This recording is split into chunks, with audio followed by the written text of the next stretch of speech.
आशा भरी नारी। ये TWR इंडिया की प्रस्तुति है। नमस्कार बहनों, आशा भरी नारी के एक और एपिसोड में आप सभी का हार्दिक स्वागत है। मैं हूं ग्रेस और मेरे साथ है वाणी और आज हम मार्शमेलोज के बारे में बात करने जा रहे हैं। मार्शमेलो सबसे ज़्यादा स्वादिष्ट और सबसे ज़्यादा नरम मुलायम चीज़, मुझे बहुत पसंद है। हाँ वाणी, मुझे पता है कि तुम्हें मार्शमेलोज बहुत पसंद है, लेकिन क्या हम अपना ध्यान केंद्रित कर सकते हैं? इसके लिए मुझे बहुत खेद है। मुझे लगा कि हम सच में मार्शमेलोज के ही बारे में बात करेंगे, लेकिन जहाँ तक मैं जानती हूँ आज हम आत्मनियंत्रण के विषय में बात करने जा रहे हैं। हाँ बिल्कुल ठीक। मार्शमेलो और आत्मनियंत्रण, मैं वादा करती हूँ कि आप जल्द ही कनेक्शन देख पाएंगे। आइए पहले इस वीडियो को देखते हैं।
ओह, तो अब मैं समझी।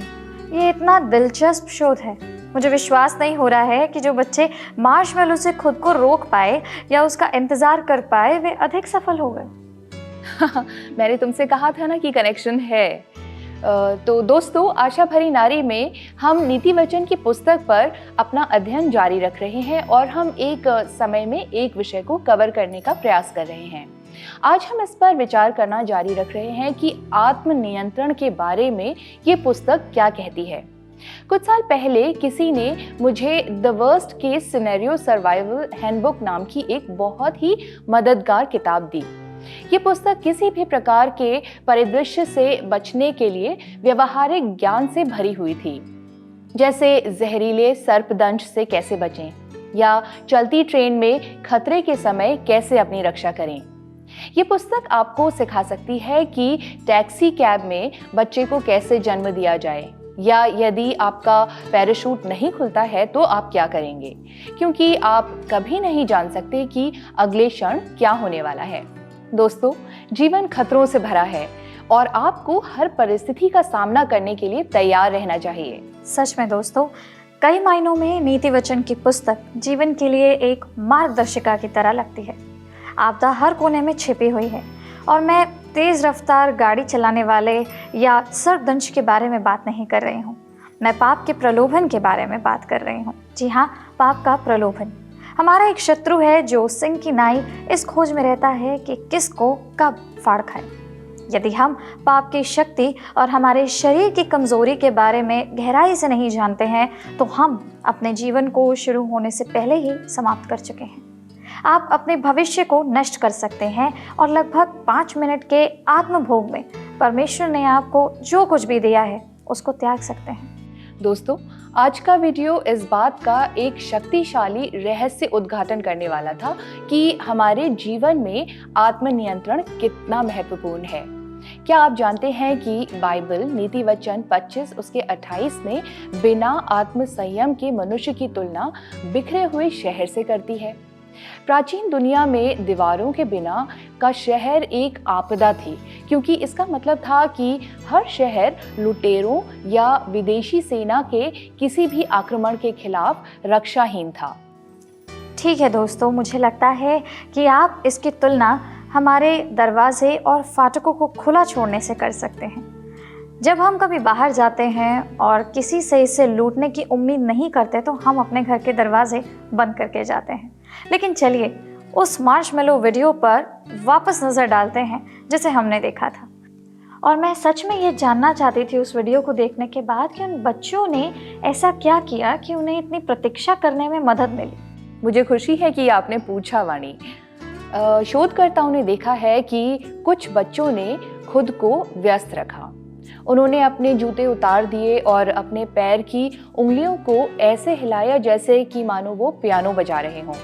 उन्होंने छोटे गीतों का आविष्कार भी किया। वे जानते थे कि खुद का ध्यान दूसरी चीज़ों में लगाकर वो उस मिठाई के प्रलोभन को हरा सकते हैं। मैं होती तो शायद इस प्रयोग में मैं विफल हो जाती, क्योंकि मैं जानती हूँ कि मैं ऐसा नहीं कर पाती।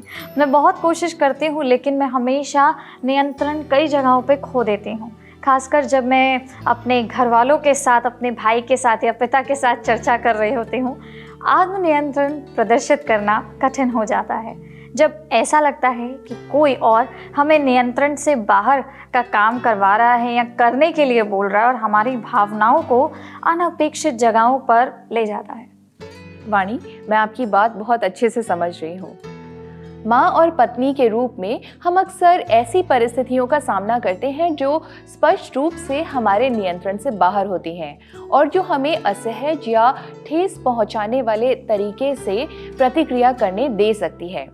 मैं अपनी बेटी की किताब से मिली इस कहानी को साझा करना चाहती हूँ। एक शेर था जो दहाड़ नहीं सकता था। वो हमेशा से ऐसा ही था। उसने कभी भी दहाड़ना नहीं सीखा था, लेकिन जंगल के बाहर इलाकों में ये बात कोई जानता नहीं था। क्योंकि छुटपन से ही उसने महसूस किया था कि वो दहाड़ नहीं सकता है, अतः उसने सभी के साथ धीरे से बात करना और उन्हें सुनना सीख लिया था। उसने अपनी आवाज़ ऊंची किए बिना दूसरों को अपनी बात समझाना सीखा। इस वजह से उसे सभी निवासियों से स्नेह और विश्वास मिला था।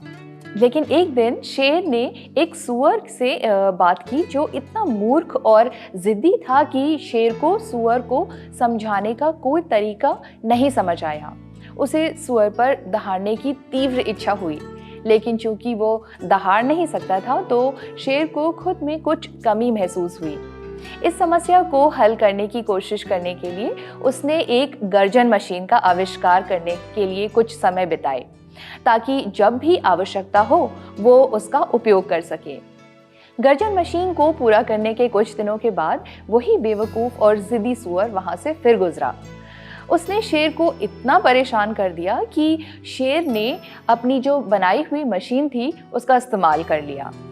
उस मशीन से वास्तव में एक भयानक गर्जन की आवाज़ निकली। इसने न केवल सूअर को डरा दिया बल्कि इसने मैदान के सभी जानवरों को भी झकझोर कर रख दिया, इतना कि महीनों तक उनमें से किसी की भी बाहर आने की हिम्मत नहीं हुई। शेर उदास और अकेला हो गया और उसे ये समझाने का बहुत समय मिला कि उसे दहाड़ने की ज़रूरत नहीं है ताकि दूसरे उस पर ध्यान दें। ये जाने बिना उसकी दहाड़ की कमी ने उसे दूसरों से बात करने और उन्हें समझाने में अच्छा बना दिया था। इसलिए धीरे धीरे अपनी दयालु और सौहार्दपूर्ण आवाज़ का उपयोग करके वो जानवरों के विश्वास को बहाल करने में कामयाब रहा और उसने फिर कभी गरजना या ऊंची आवाज़ इस्तेमाल करने का विचार भी नहीं किया। यहाँ एक छोटी सी बात है दोस्तों जो मैं सीख रही हूँ। जब किसी और की हरकतें या बयान मुझे बुरे लगते हैं तो मेरे पास एक विकल्प होता है। बिल्कुल होता है। ऐसा लग सकता है कि मेरे पास कोई विकल्प नहीं है। ऐसा लग सकता है कि मुझे अपनी भावनाओं के अनुसार प्रतिक्रिया देनी है, लेकिन मैं नहीं करती। मेरे पास हमेशा एक विकल्प है।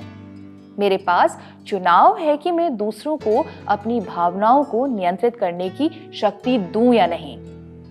मैं इसे समझ सकती हूँ। इसलिए जब मैं चिल्लाकर या हैंडल से उड़कर या एक तीखी टिप्पणी करके प्रतिक्रिया करती हूँ तो मैं मूल रूप से अपनी शक्ति को उस दूसरे व्यक्ति के ऊपर पूरी तरीके से ज़ाया कर देती हूँ। अब जब मैं नारी शक्ति के बारे में बात करती हूँ तो मैं परमेश्वर की उस शक्ति के बारे में बात कर रही हूँ जो मुझ में, जी हाँ, मुझ में काम कर रही है। जब मैं परमेश्वर के वचन के अनुसार प्रतिक्रिया देती हूँ तो मुझे उस शक्ति का आंतरिक अनुभव होता है। जब मैं परमेश्वर के वचन के विपरीत प्रतिक्रिया करती हूँ तो मैं शक्तिहीन महसूस करती हूँ। दोस्तों, मैं आपसे पूछती हूँ, आपने ऐसा कितनी बार महसूस किया है या सोचा है, ओह मुझे ऐसा नहीं कहना चाहिए था, मैंने ऐसा क्यों कह दिया, काश मैं इसे वापस ले पाती। यदि आपके मन में ऐसा विचार आता है तो आप जान लीजिए कि यही आपको इंसान बनाता है। दुर्भाग्य से हम सभी में एक पापी स्वभाव होता है जो आत्मसंयम के विरोध को जन्म दे सकता है। इस पर हमें निरंतर मेहनत करनी होती है और पृथ्वी पर इसमें महारत हासिल नहीं होगा। ऐसी परिस्थिति में ही परमेश्वर का अनुग्रह कार्य करता है। जी हाँ दोस्तों, बाइबल में ऐसे कई लोगों का विवरण है, कई लोगों के उदाहरण से बाइबल भरी पड़ी है जिन्हें आत्मसंयम का उपयोग करने की आवश्यकता थी। क्या आपने कभी सोचा है कि परमेश्वर ने अपने लोगों को इतने सारे दोषों और पापों को अपने पूरे वचन में क्यों शामिल किया है? क्योंकि हम भी उन्हीं के जैसे ही हैं। हम एक ही मिट्टी से बने हैं दोस्तों। इसलिए बोलने के लिए और हमें सिखाने के लिए हमें इन उदाहरणों की बेहद आवश्यकता है। जब मैं बाइबल में आत्मसंयम के उदाहरणों के बारे में सोचती हूँ तो पहला व्यक्ति जो मन में आता है उसका नाम हम सब जानते हैं, अय्यूब। आपको याद है ना? उनके पास से सब कुछ छिन चुका था और वे भयानक रूप से पीड़ित थे, लेकिन उन्होंने कभी भी परमेश्वर को दोषी नहीं ठहराया, कभी परमेश्वर को दोष नहीं दिया। यहाँ तक कि उसकी पत्नी भी तंग आ गई और उसने भी कहा कि वह अपने परमेश्वर को श्राप दे और मर जाए। लेकिन उसने एक ही बात कही, आप एक मूर्ख महिला की तरह बात कर रही हैं। क्या हम परमेश्वर की ओर से भलाई स्वीकार करें और संकट नहीं? आत्मसंयम का एक बहुत ही उत्कृष्ट उदाहरण यहोशू है। जब उसने यरीहो के चारों ओर 7 दिनों तक चक्कर लगाया था, याद है आपको? क्या आपने कभी सोचा है कि क्या वह शहर पर अधिकार करने के लिए उत्सुक था? परंतु परमेश्वर के वचन का पालन करते हुए वह धैर्यपूर्वक अपनी सेना के साथ 7 दिनों तक शहर का चक्कर लगाता रहा। बेशक दोस्तों, ऐसे लोगों के उदाहरण हैं जिन्होंने आत्मसंयम का प्रयोग करने से इनकार कर दिया। बाइबल में आत्मसंयम की कमी का सबसे स्पष्ट उदाहरण आदम और हवा का है। वे वर्जित वृक्ष के फल का विरोध नहीं कर सके और हम सभी को शाप के साथ इस संसार में ले आए। और फिर दाऊद को भी अपने आत्मसंयम को त्यागने के लिए जाना जाता था, जैसा कि बत्शेबा के साथ हुआ। वो न केवल अपनी कामुक भावना को बढ़ावा देता है बल्कि उसके पति तक को मरवा डालता है। और शिमशोन के बारे में भी ना भूलें, उसकी बड़ी सामर्थ्य उससे छीन ली गई क्योंकि वो एक दुष्ट स्त्री के साथ पाप में गिर गया। और मूसा का उदाहरण भी कुछ ऐसा ही है। जब इजरायली कुड़कुड़ाने और शिकायत करने लगे तब उसने क्रोधित होकर चट्टान पर प्रहार किया। उसके आत्मनियंत्रण की कमी की वजह से वो प्रतिज्ञा के देश में कभी प्रवेश नहीं कर पाया। लेकिन दोस्तों, आज हम बाइबल की एक महिला के बारे में बात करना चाहते हैं जो मेरी बहुत पसंदीदा है। आत्मनियंत्रण की दिशा में काम करने में हमारी मदद करने के लिए वह एक ऐसी महान उदाहरण है। यदि आपने पहले से ही शीर्षक का अनुमान नहीं लगाया है तो मैं अबीगेल के बारे में बात कर रही हूँ। अबीगेल का जीवन कुछ अजीब ही था। उसकी शादी नाबाल नाम के एक आदमी से हुई थी और इस नाम का अर्थ है मूर्ख। नाबाल दुष्ट और कठोर था। अबीगेल के लिए इस तरह का आदमी और इस तरीके के आदमी से शादी करना कितना कठिन रहा होगा। यदि आपको कभी अपने पति को क्षमा करने में कठिनाई होती है तो उसकी तुलना अबीगेल के पति से एक बार करने का प्रयास जरूर कीजिएगा। अबीगेल को सुंदर और बुद्धिमान बताया गया है। मेरा मानना है कि वह आंतरिक रूप से भी बहुत खूबसूरत थी। जब मैं उसकी कहानी पढ़ती हूँ तो मुझे बहुत ही सौम्य, नम्र लेकिन एक मजबूत महिला दिखाई देती है। वह आत्मविश्वास और बुद्धिमानी रखते हुए अपने कार्यों और शब्दों को नियंत्रित करती है। मुझे बेहद पसंद है कि कैसे वह अपने शब्दों को अनुग्रह के साथ नियंत्रित करते हुए त्वरित और बुद्धिमानी विकल्प बनाने में सक्षम है। पहला शमूएल की किताब के सिर्फ एक अध्याय में हम देखते हैं कि अबीगेल कम से कम 3 बार अपनी जीभ को नियंत्रित करती है। तो वो मेरी जैसी बिल्कुल भी नहीं थी। जब मैं बच्ची थी मेरे शब्द वास्तव में कठोर हुआ करते थे। मैं अपने शब्दों को बिल्कुल नियंत्रण में नहीं कर पाती थी, भले ही वे आहत करने वाले क्यों न हो। मैं अपने या दूसरों के परिणामों के बारे में नहीं सोचती थी। जब भी मैं क्रोधित हो जाती मैं अपने क्रोध को अपने शब्दों पर हावी होने के लिए दे देती थी। मैं ऐसी बात कह देती थी जिन्हें कहने का मेरा मंतव्य भी नहीं हुआ करता था। मैं बस अपने गुस्से में गोता लगाती जाती थी और आत्मसंयम को ताक पर रख देती थी। बेशक मैंने हमेशा इसका दोष अपने पिताजी के गुस्से को ही दिया है, लेकिन परमेश्वर को मुझे उस बिंदु तक ले जाना पड़ा जहां मुझे अपने शब्दों के लिए जिम्मेदारी स्वीकार करनी पड़ी। भले ही मैंने इस स्वभाव को किसी और से सीखा या चाहे ये मुझे विरासत में मिला हो। मुझे ऐसा एहसास होने में कुछ साल लग गए कि मेरे शब्द कितने हानिकारक हो सकते हैं। जब मुझे ये एहसास हुआ कि ये मेरे गुस्से से उपजा है तो मैंने इसे बहुत गंभीरता से लिया। मैंने न केवल अपनी जीभ पर बल्कि अपनी भावनाओं पर भी आत्मनियंत्रण करने पर ध्यान देना शुरू कर दिया। जब भी मुझे गुस्सा आता था तो मैं अपनी जुबान पर उस क्रोध को हावी नहीं होने देती थी। मैं जो भी कहने जाती थी उसके बारे में बोलने से पहले मैं गंभीरता से सोचने की कोशिश करने लगी। एक और तरीका है और मेरा मानना है कि हम महिलाएं इसे बहुत अच्छे से आजमा सकती हैं। जब आप ऐसी स्थिति का सामना कर रही हों जहां क्रोध बढ़ता हुआ महसूस हो तो आप वर्तमान काल में परमेश्वर के वचन को बोलना शुरू कर दीजिए। अब उदाहरण के लिए पहला पत्रस 5:6 से 8 को पढ़ते हैं या उसी को ही एक बार सोच लेते हैं। देखो, जब आपके घर में कभी कोई बच्चे कोलाहल मचाने पर आतुर हो रहे हैं तो आप इन वचनों को इस प्रकार बोल सकते हैं। इस क्षण में मैं आत्मनियंत्रित और सतर्क रहना चुन रही हूँ। तुम्हारी हरकतें मुझे चिल्लाने और नियंत्रण खोने के लिए मजबूर कर रही हैं, लेकिन मुझे एहसास है कि मेरा एक विरोधी है और वह विरोधी तुम नहीं हो। शैतान गरज रहा है और दहाड़ रहा है और अभी मेरे अपने नियंत्रण की कमी के कारण मुझे खा जाने की कोशिश कर रहा है, लेकिन मैं परमेश्वर की बेटी हूँ। सही बात है, मैं परमेश्वर की बेटी हूँ, इसलिए मैं नम्रतापूर्वक और चुपचाप परमेश्वर को मेरे जीवन का नियंत्रण सौंप रही हूँ। और जब मैं ऐसा करती हूँ तो परमेश्वर मुझे और मेरे क्रोध की प्रतिक्रिया को इस स्थिति से ऊपर उठा देते हैं और मुझे इससे बेहतर प्रतिक्रिया से भर देते हैं जो मैं आपको अभी दे सकती हूँ। इसीलिए मुझे बस कुछ मिनट दीजिए, या आप अपने बच्चों को बोल सकती हैं मुझे बस कुछ मिनट दो और फिर हम शांति से इस बारे में बात करेंगे। आमीन। ये तो बहुत ही अद्भुत है और ये आप में से प्रत्येक को आत्मनियंत्रण के साथ इतना बढ़ाएगा कि आपके बच्चे, दोस्त, जीवन साथी और सहकर्मी ये नहीं जान पाएंगे कि आपके साथ क्या करना है। परमेश्वर का वचन हमें बताता है दोस्तों कि यदि हमारे पास आत्म संयम नहीं है तो हम अंत में उन चीज़ों के दास बन जाएंगे जो हमें नियंत्रित करती हैं। ये भोजन हो सकता है, पैसा, वासना, लोकप्रियता, क्रोध और बहुत कुछ ऐसी चीज़ें हैं जो हो सकती हैं। हम अपने जीवन के कई अलग अलग क्षेत्रों में आत्मनियंत्रण न रखने के परिणामों से अभिभूत हो सकते हैं। हम जो प्रश्न पूछना चाहते हैं वो ये है कि क्या हम धार्मिकता और निस्वार्थता को प्रकट करना चाहते हैं? क्या हम अपने उद्धारकर्ता का अनुकरण करना चाहते हैं और परमेश्वर की महिमा करना चाहते हैं?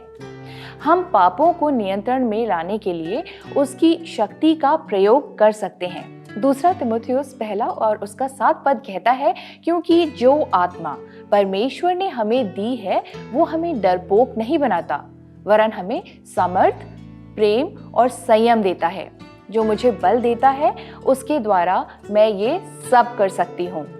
नीति वचन 16 उसका 32 में सुलेमान ने कहा, विलंब से क्रोध करना वीरता से और अपने मन को वश में रखना नगर को जीत लेने से उत्तम है। दोस्तों, विश्वासियों के रूप में हमें अपने शरीर, अपने जुनून और अपनी प्राकृतिक इच्छाओं को नियंत्रित करना बहुत ज़रूरी है, बजाय इसके कि वो सब हमें नियंत्रित करने लगे।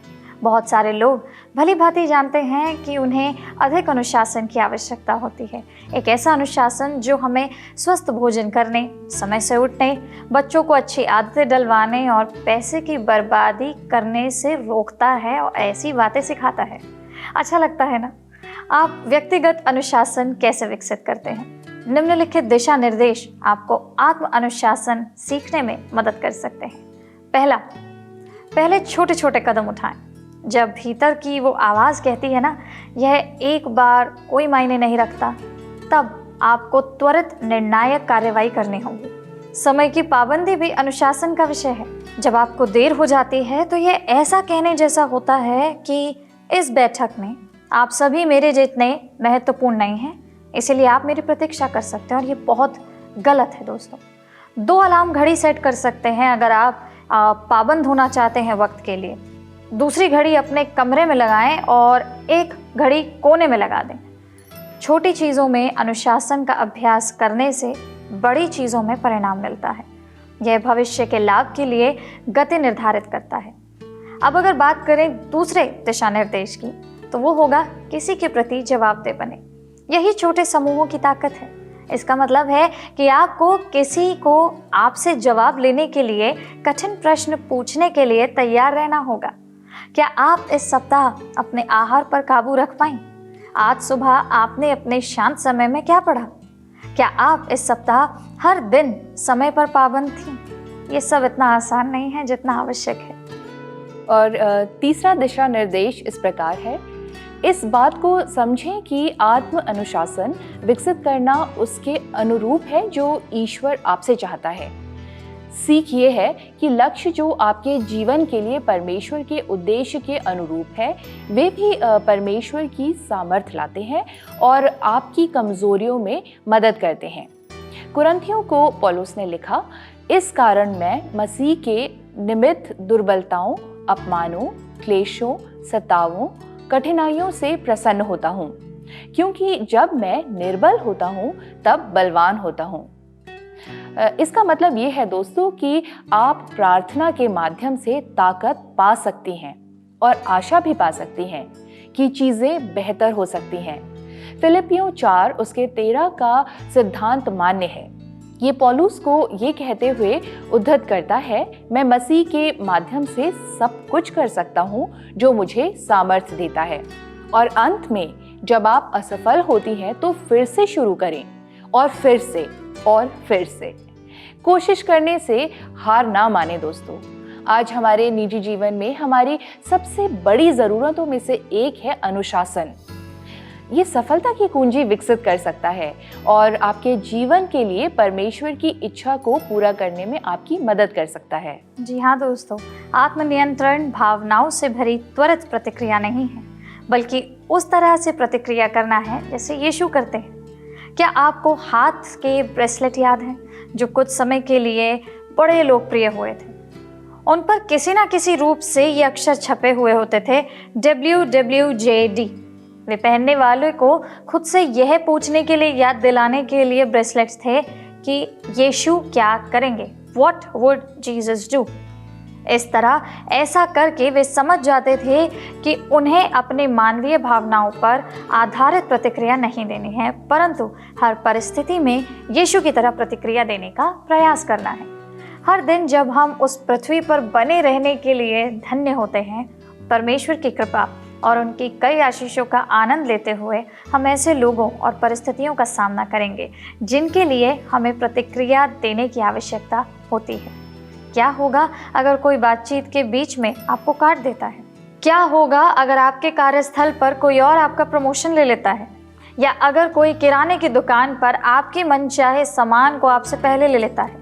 क्या हम दयालु होंगे? क्या हम आत्मनियंत्रित होंगे?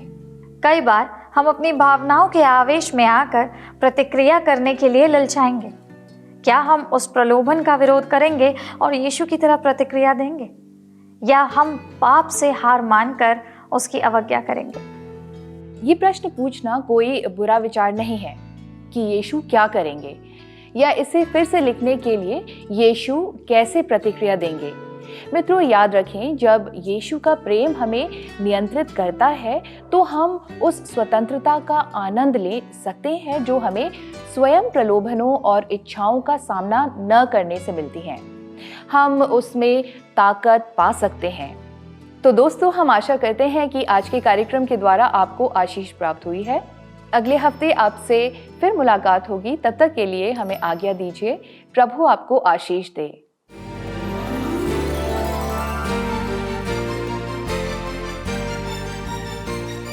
आशा भरी नारी, ये TWR इंडिया की प्रस्तुति है।